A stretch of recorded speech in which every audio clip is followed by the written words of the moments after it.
This is BBC World, putting news first. The pressure intensifies on Pakistan's radical Red Mosque. Commandos blast through a wall. Israel's cabinet agrees to release 250 Palestinian prisoners to bolster President Abbas. Britain faces a 15-year battle against Islamic extremists, a warning from the new security minister. This is BBC World. I'm Jonathan Charles.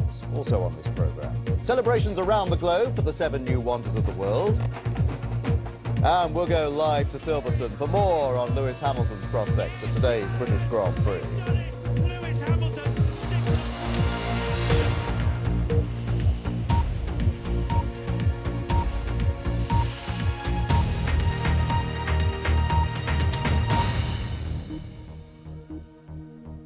Pakistan's government appears to be moving closer to authorising a full-scale assault on a radical mosque in Islamabad. There have been sharp exchanges of fire at the Red Mosque. Pakistani commandos blew holes in walls around the religious compound, hoping that hundreds of women and children inside might be able to escape. At least 21 people have been killed in the 6-day standoff between the security forces and Islamists at the mosque. Greg Morsback reports. Forest fire fanned by strong winds has threatened homes in the Turkish resort of Bodrum and forced the evacuation of 2 tourist hotels. Firefighting planes and helicopters are backing efforts to contain the blaze by over 1,000 firefighters and local volunteers. Thousands of people are marooned in India's eastern state of West Bengal as monsoon rains continue to cause fresh flooding. About 6 districts in the state remain cut off from the rest of the country after surging rivers broke through mud embankments and swamped hundreds of villages. Police in Zimbabwe say they've arrested 17 more business executives for ignoring a government directive to lower their prices. The new laws are aimed at cutting rampant inflation and require price reductions of up to 50% on basic commodities.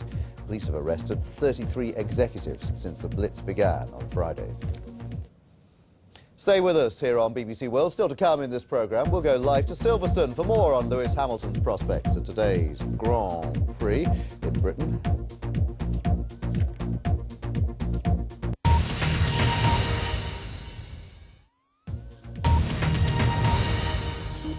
This is BBC World. The main news so far this hour: there have been more clashes at the besieged mosque in Islamabad despite an ultimatum by the president. And the Israeli cabinet agrees to release 250 Palestinian prisoners. That looks very pretty. You can get more detail about the news stories in this programme, of course, by logging on to bbcnews.com. You'll find analysis and background on the main stories, including the sport, more on the British Grand Prix, the men's final at Wimbledon and the Tour de France. On the website you'll also find audio and visual reports from BBC correspondents from around the world, and you can share your views, of course, by clicking on the Have Your Say link. All that and more, bbcnews.com. Coming up next here on BBC World, it's Equestrian World. First though, on a sunny day here in London, let's find out about the weather where you are.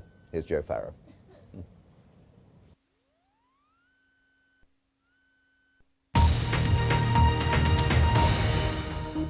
This is BBC World. I'm Jonathan Charles with the latest headlines. A tense confrontation continues between Pakistani troops surrounding a mosque in the capital, Islamabad, and radical students holed up inside. A senior army commander was killed overnight when students opened fire on soldiers who were blasting holes in the mosque walls to free women and children. The Israeli cabinet's approved the release of 250 Palestinian prisoners from the Fatah faction led by the Palestinian president, Mahmoud Abbas. The move is seen as a goodwill gesture to bolster Mr. Abbas. The British government's newly appointed security minister has warned that Britain faces a 15-year battle against Islamist terrorists.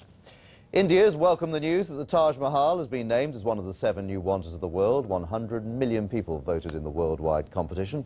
The list includes the Great Wall of China. Those are the latest headlines from BBC World. Of course, full details on bbcnews.com.